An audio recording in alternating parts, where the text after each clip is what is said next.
તો જય ઠાકર બધા મિત્રોને સ્વાગત છે તમારું દેશી મિની બ્લોગમાં. તો ભાઈ સવારમાં હું નીકળો બી નીકળી જા ઘઉં હોય સારવા. પછી ભાઈ હું આવતા જ ઘઉં હોય મૂકી દીધા. હવે ને કે પડ્યું છે અને ભાઈ ઘઉં હોય સારું હતું પણ આવડા બધાને વાડે સરવું હતું. પછી જવા જ જા સરાના સરવા જોઈન પા ભાઈ ગાઢને એક લોદરની કળીનું ખેતર મળી ગયું હતું રોપવાયું. અને ભાઈ પછી તો આપણે આમ ઝારવાયાનો ફોન આવી ગયો એટલે આપણે નીકળી ગયા ઝારવાયા બધું પાન હારું તો જોયું કશો ભાઈ કંઈ ઘટે નહીં એવું પાન હારું છે અંદર. અને ભાઈ ડોબા તો વાડે હિના હિત તે લાગે એમ ગમે એટલું સારું સારું તો વાડે જ મોઢું નાખે.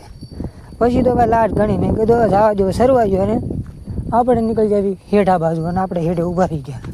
ઘડીક છું તો એક ખેડૂતનો પાછો ફોન આવ્યો, બીજું એક ઝારવાયું છે એ સારતા થઈ ગયું. પછી ભાઈ પાણીનો ટાઈમ થઈ ગયો હતો એટલે ગાવડા બોલાવીને ચડાવ્યા કેળે અને કેળે આવ્યો પાછો ફોન ઝારવાયું સારતા હતા. એટલે આપણે ભપકારોમાં લીધો ગાઉને થોડીક ધોડાવી અને હાંકડમાંથી કાઢી. અને ભાઈ હાંકડમાંથી ગાવું તો નીકળી જાય કેમ કે ભેહુંમાં કેવરા છે એટલે બધા ગોળ વાયા રહી ગયેલા છે. અને હું થઈ ગયો મોર અને ગાવડાના થોડાક ધોડાવી દીધા એટલે હાંકડમાંથી ગાવું બારી નીકળી જાય. પછી ભેહું તો ઓલા કેમ ધીમે ધીમે વયાવશે પેલા ગાઉને કાઢવાની હોય. અને ભાઈ આવી ગયા સીધા ઝારવામાં કાકા ઝારા છે ને જેવું તેવું પાનહરું છે. પાણીનો ટાઈમ થઈ જાય એટલે લાટ પછી બહુ ન હોય.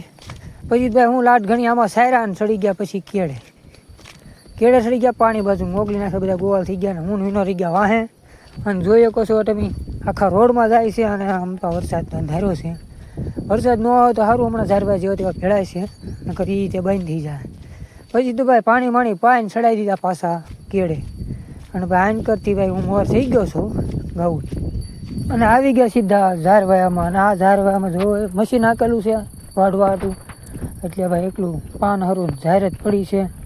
અને ભાઈ આમાં તો અમે બહુ ધોળવા ભાઈ. પછી તો ભાઈ હું ઘર જવાનો ટાઈમ થઈ ગયો એટલે ગાઉ ચડાવી દીધી કેળે. ધીમે ધીમે વાહલી નાખે ગોળ અંબી રહી ગયા અને ગાઉ ચડાવી દીધી નળમાં. બ્લોગ સારો લાગ્યો હોય તો લાઈક ફોલો કરી નાખો.